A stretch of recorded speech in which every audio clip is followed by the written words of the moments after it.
Hey, remember X2 X-Men United? Of course you do. It's still some people's favorite superhero movie, and that's no surprise, with moments like this.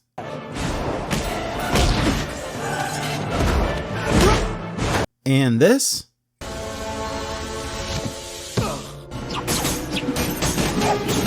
The movie is still great, but almost 20 years old, it definitely deserves a revisit. So, in this video, I am going to recap the story and remind you of some of the most memorable moments. So, let's jump in. The movie opens with an intruder breaking into the White House. The mutant Nightcrawler reveals himself as he makes his way past Secret Service. He breaks into the Oval Office and attacks the president. But before he kills him, he is shot and he disappears. He drops a knife that says Mutant Freedom Now. We go to Logan, who is exploring Alkali Lake, the location he believes he was experimented on. Logan finds nothing but ruins at the location. Charles and the other mutants learn about the attack on the White House. They are concerned the president might call a state of emergency against mutants. Some of them assume Magneto is behind this, but Charles questions that. He says they need to find Nightcrawler first to figure out what is going on. Back with the president, we meet William Stryker, another government official who is adamant about mutants being dangerous and needing to be stopped. Senator Kelly also returns. However, we know he died in the first movie. This Senator Kelly is just Mystique, disguising herself as the deceased senator. Stryker discovers Xavier's school. He asks the president for permission to invade it, and considering the recent attack on the president, he says yes. Stryker visits Magneto in prison. He gives him a truth serum and forces Magneto to give up information about Xavier's school and about Cerebro. Stryker is up to no good. Logan returns to the school after coming up empty on his search. Rogue is happy he is back. She greets him.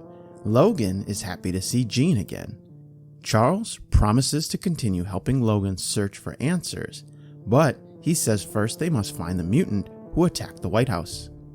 Charles locates him using Cerebro and the team goes to confront him. Mystique breaks into Stryker's offices. Stryker's company is the one who built the plastic prison for Magneto. She gathers the info she needs in order to break Magneto out. She also discovers Stryker is attempting to build a Cerebro for himself. When Storm and Jean confront Kurt Wagner, aka Nightcrawler, he tells them it wasn't his fault. He says he was being controlled. He could witness everything but could not do anything. Jean notices he has a mark on his neck, the same mark Magneto had from Stryker's serum.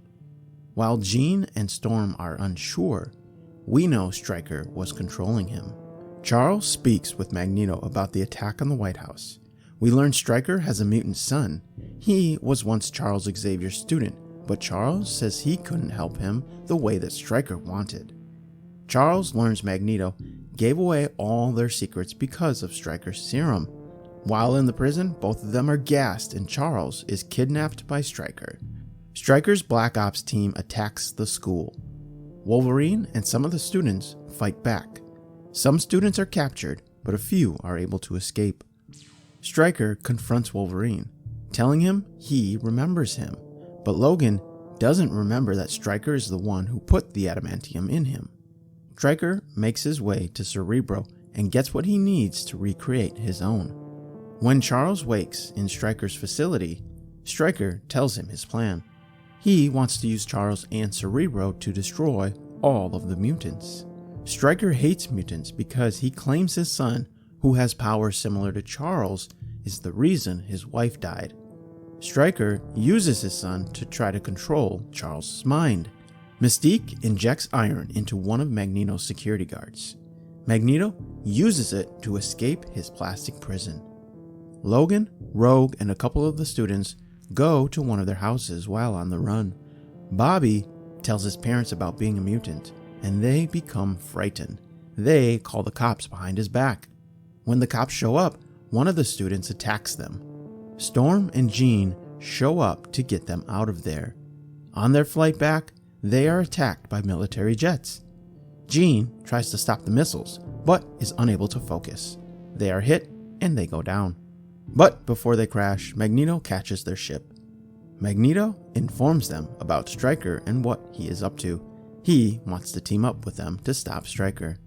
The X-Men are skeptical, but without Charles, they don't have much of a choice. They figure out Stryker's location by looking into Nightcrawler's mind, and they all go after him together. When they get there, Logan reveals himself to Stryker, and Stryker brings him in. But it's actually Mystique. She breaks into the control room and lets the others in. They are confronted by Cyclops, who is now under control by Stryker. Also, Logan squares off with another mutant just like him, called Lady Deathstrike.